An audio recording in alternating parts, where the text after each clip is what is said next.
Next up is a topic that I actually know quite a bit about, given some of the work that I've done on outside of Utah. So mining through large volumes of data can be a very cumbersome task. Mining through data audit logs is just downright tedious, and Yscope has built a unique technology to sift through such logs for actionable insights. I am happy to present to you Yscope as the next pitch. All right, great. I hope everyone can hear me all right. Yeah, thank you, Hassan. It's an honor to speak here. My name is Ding Yuan, and I'm a computer engineering professor at U of T. And I'm also the founder of Yscope, a startup that I created with my PhD student, Kirk Rodriguez, Jack Law, and David Line. And today I'm going to tell you the exciting technology we built called CLP, or the compressed log processor. So the problem we are talking about is logs, okay? Software systems today, they generate text logs, okay? So for instance, here is a simplified log message from Hadoop. It contains a timestamp, some variable values, and some static text, all right? So logs like this will provide crucial runtime information about the systems and are widely used for a variety of system management tasks, such as debugging or troubleshooting, right? For example, there was a glitch this morning on Hopin platform for our event. And for the engineers or system administrators to get the system back online, they have to look on logs. They have to search through the logs and examine the logs and analyze it, okay? But logs are also used for many other purposes, such as security forensic, trend analysis, machine learning, alerting, and so on. Well, to perform these analysis, the companies will ingest their logs into search tools, such as Splunk or Elasticsearch, and many others, okay? And these tools are widely used. And in fact, just Splunk and Elasticsearch, they generate a combined nearly $3 billion of revenue last year, okay? But they consume a lot of resource because they work by generating index of the logs, and which adds to the storage overhead. And the size of the index is on the same order of magnitude of the uncompressed logs. And this become a huge problem because today, it is common for internet companies such as, for example, eBay to generate petabytes of log. Like eBay reported generating 1.2 petabytes of log per day back in 2018. And this size is growing over 50% year over year for eBay. And in fact, some of the larger internet companies we are talking with could generate even close to 100 petabytes, or 100 times of logs, 100 petabytes logs per day. Okay. And managing these logs at this scale is expensive at every single level. Okay. So for example, for eBay, it could cost them over $50 million just to store the logs generate in a year for a year. Okay. And not to mention the additional size of the indexes that will be added by these search tools. So in fact, we are already seeing a trend where large companies are moving away from these existing index-based search tools because of the resource usage. For example, Uber they published an engineering blog 1.5 years ago and talk about they moved away from Elasticsearch due to its limited scalability and excessive resource consumption. And we heard similar stories from many other companies as well. Even for the users who can afford to use these tools, they cannot afford to keep their logs searchable for a long time because of the size of the index. Instead, they will keep the logs indexed for just a few weeks, known as the retention period, and they have to archive them using a general purpose compressor like zstandard or gzip, or simply throw them away. Okay, but in either case, whether it's compressed or thrown away, the logs become unsearchable and the insights from the logs are basically lost. So the unfortunate reality is that log search and archiving, they are mutually exclusive. Well, CLP, or the compressed log processor, is a game changer. Okay, it is a novel log compression search tool that uses orders of magnitude less resource. It is unique in that, first, it can losslessly compress the text logs with compression ratio that is higher than any of the general purpose compressor like gzip or zstandard. In fact, it is at least 2x higher. And in addition, CLP allows you to search these compressed logs without the need for decompression. Therefore, during search, its resource usage is orders of magnitude lower than commonly used log search tools such as Elasticsearch or Splunk, and even with better speed. Okay, so now I like to show you a demo to see CLP in action. And this is the web interface of the CLP. Okay, and this is an instance running in our AWS cloud. And here we have already ingested 14 terabytes of Hadoop logs. Okay, and you can see that CLP compressed it to only 330 gigabytes, or only 2.27% of the original size. Okay, and now let's say we want to search the log. Okay, we want to see what are the containers that experience errors. So we can enter a search like this, container.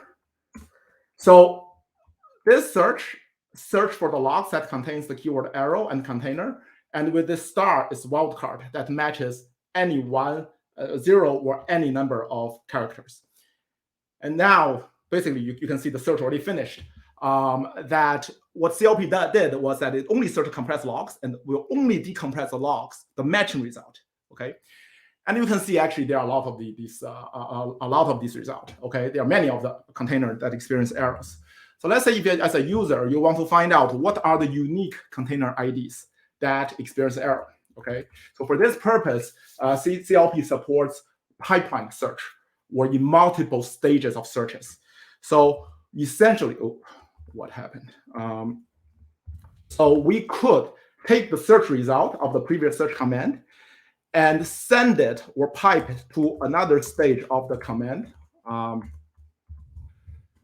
It is a regular expression matching. Okay. Let's see. This is the regex pattern. So what I'm doing here is that I give it a regex pattern that will capture the string structure of a container ID. Okay, and I store these container IDs names into a variable I define called container ID.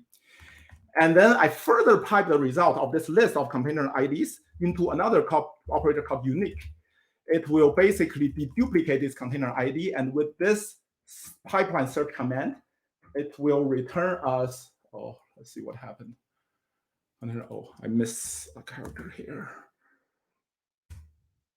That will return us a list of unique container IDs. Okay, and you can see now that the search finishes. Actually, we found a total of 683 unique container IDs. Okay, and now we also have a very cool feature. Okay, this is really cool. I'm really excited about this. So what this provides you is a standard Linux terminal. We call file browser. Okay, users could use a just full-featured standard Linux command line terminal using any of the Linux command to browse, search, view these compressed logs of large scale as if they are uncompressed on a single machine. Okay, so what happens is that CLP will intercept every single command and search the logs and decompress the logs on the fly. Okay, for example, you can use ls, which is a list, to examine the directory. You could use command like find to find log files with certain name patterns. For example, now I'm basically trying to find the logs that has a suffix that end with .log. Okay, so there are a lot of these, and you could basically take any of these logs and using your favorite text editor to open it, right? So there we go. So what happened now is that CLP decompressed these logs, serve it to the Vim editor on the fly. All right. So now let's get back to our presentation. Yeah, and the CLP does that using orders, at least 40 times less resource compared existing search tools. And we have thoroughly compared CLP with Splunk and Elasticsearch. And we found that actually CLP search is also faster. For example, on average, CLP search is 1.3 times faster than Elasticsearch and 4.2 times faster than Splunk. And more importantly, the CLP's ingestion speed is also an order of magnitude faster than Elasticsearch and Splunk, which means that users can ingest their logs to CLP much faster, and CLP can keep up with the high logging rate in some of the largest internet companies. And this slide shows some of the major players in the area, what I call system management data analytics, where the data includes basically logs and traces. And overall, this is a large area with a combined market cap well over $100 billion, just with the companies I listed alone. I have basically a lot of companies I just didn't list here. But more importantly is this market is growing over 50% year over year, even at this scale. Okay. Here, a blue bar indicates if it's a public company, whereas a green bar indicates whether the core technology is open source. And we can roughly categorize them into four categories, although the boundary is very blurry. So Elasticsearch and Splunk, I already explained. They are leaders in log search area, but they use an index-based approach, which make them quite expensive, resource expensive. Datadog and New Relic, they provide monitoring tools by aggregating both traces and the logs. There are also emerging startups in this space. For example, Grafana, it is a dashboard and front end for log and trace analysis.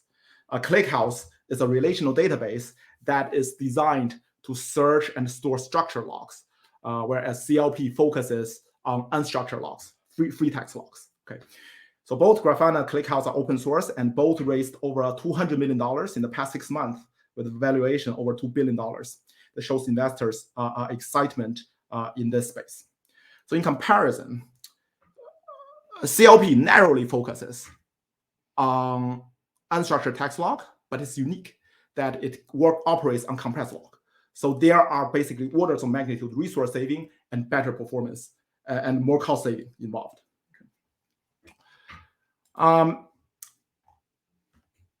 So this is where we are. Okay.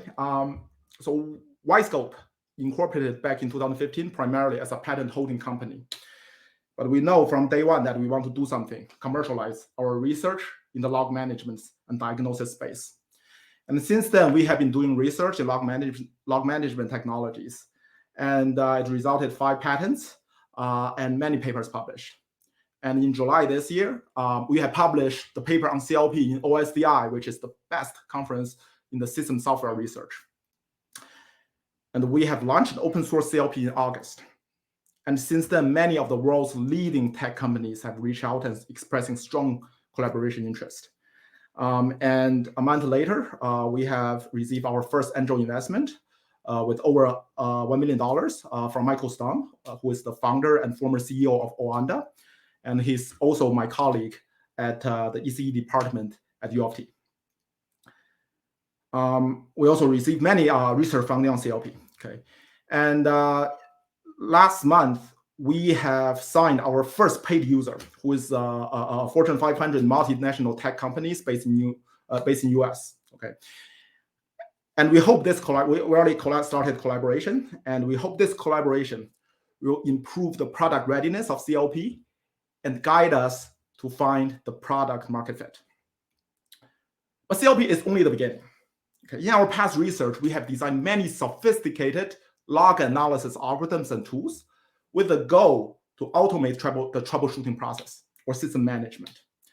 So now with CLP, we have a platform for efficient large-scale log analysis. So we plan to further build this algorithm on top of CLP with the ultimate goal to automate the troubleshooting process. And that's all I have today. Thank you very much. And I'm happy to take questions. Thank you, Ding. First question, how does Yscope generate revenue on open source software? Well, that's a great question. And that's a question we got asked a lot. So there are basically established kind of practices, so this is called commercial open source software costs. So there are many companies that basically have a proven path, proven business model out of that. There are basically a few established ways. One is that support and service. So for example, Red Hat is a perfect example that just based on a support and service alone, they scaled Red Hat to what Red Hat is today, tens of billions of dollars. And the other kind of the other model is you have some premium feature, right? So you open source some features. Well, depends on different companies will have different practices. Well, keep some features closed source. And the trend is actually companies are open source more and more features, where basically the open source software is still feature complete. You have all the features you need to run it. But for example, the premium feature could include, let's say, some resource optimizations. For example, like Databricks, whose open source software is Spark. So they are valued at $30 billion. So they are basically they have closed source features that can improve 20% to 30% of their resource usage, and justifies whatever the cost, especially when the user have a large scale data or usage. And for example, Confluent, who is the public company whose open source software is Kafka. So what they have a lot of paid features such as tooling. And there's another kind of obviously, another way is basic cloud. You have your system is a complex system. It's not easy to run, not easy to manage, but you basically offer it as a cloud service. Then user basically just use your cloud service, use it by pay for the usage. And we also CLP already have a cloud form, a cloud platform. And finally, there's another another way is so-called restricted license. So they essentially put some licensing terms so that you cannot use it for free. The source is available, but there's a lot of restrictions. So large companies basically they're not using it for free. Now, as for CLP, how do we choose? Well, we are early stage at this point. What we are doing basically, we are support and service, right? So every user we have, we need some customizations. But gradually, we are going to move towards to the premium kind of features. We will have some performance featured or kind of usability features that is paid. Yeah, so actually, in terms of open source, we put a lot of thoughts into why we decide to open source. Well, you can make a business whether it's open source or not, right? But there are a few reasons that we decide to build an open source company. Number one, it's just as academics, we prioritize impact or adoption over basically money. So if we have to choose, then we would rather the software gets used than basically it's got only a few users, but we make some money. But hopefully this proven path by all these companies show that we don't have to make that choice. And more important is that for open source, it changed the business game. Okay, if that's a closed source, and it actually matches the strengths of academics, right? So a closed source company, then essentially the decision making is top down, right? So we have to convince, let's say, CEO, CTO, or some very high level managers. We have to speak their language, their business language, and they are not in our network. But open source makes this process, decision making, kind of bottom up, so that all we have to convince is basically engineers, managers, or directors, okay? Because it's free, they can start trying it, okay? And once they start trying it, for our type of software, it becomes sticky, okay? Then it becomes, very easy to make the argument to keep using that. And talking with, technical people, that's basically our strength. And finally, you can see actually, I would almost make a case that in this market, the best way, or perhaps the only way for you to make a footprint, carve out lion's share from this market, is by open source. We have seen that there's a trend where open source technology, right? It is a latecomer. It's not necessarily a better technology. A lot of time it's an inferior product, but they can basically carve out a lion's share, sometimes completely dominate the market only because they're open source. Okay, for example, in the operating system, Android is not a better better mobile operating system compared to iOS, but they are right now over 80% of market share. Even in this space, right? Splunk is the first player that in the log management space. Elasticsearch, I personally don't think is a better technology compared to Splunk, but still, right? It is able to grow to its size just because it's open source. The reasons are simple. Yeah. Next question from Colin Webster of Risk Capital. Can you explain why you need to customize for each customer? That's a good question. That's a great question. We hope we reach a stage where we don't have to customize.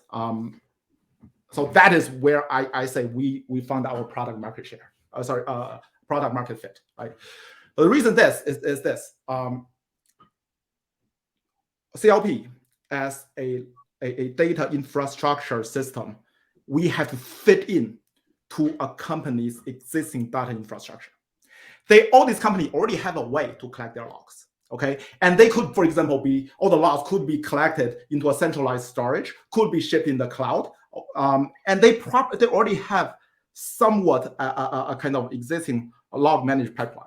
And these logs collection platforms, some of them run directly on virtual machines, some of them run on microservices, Kubernetes containers, some are on-premise, some are basically in the cloud, right? So with different scenario, we have to integrate CLP into their setting, okay? And that takes time, right? But the current customer, the paid pilot user, is interesting. We believe that I can't talk too much detail, but we believe that in a few months that we are able to find this particular niche that is plug and play. A lot of users will have the exact same setting, and they may click a button and they can directly use CLP. Okay. Last question for the session. How scalable is CLP as log size increases? What challenges do you face? All right, great question. Well, that's our strength, right? That exactly is our strength. Our design is embarrassingly parallel.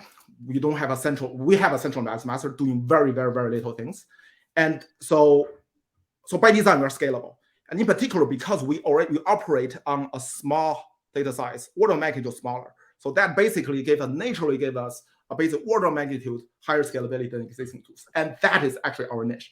That is what companies, some of the largest companies in the world, they come to us. They're interested in us. There's no existing, with their log size, no existing technology can solve this problem. And so far, we hadn't heard of any better technology that can solve it better. Yeah. Excellent. Ding, thank you very much for this presentation on Yscope. Appreciate it, and best of luck.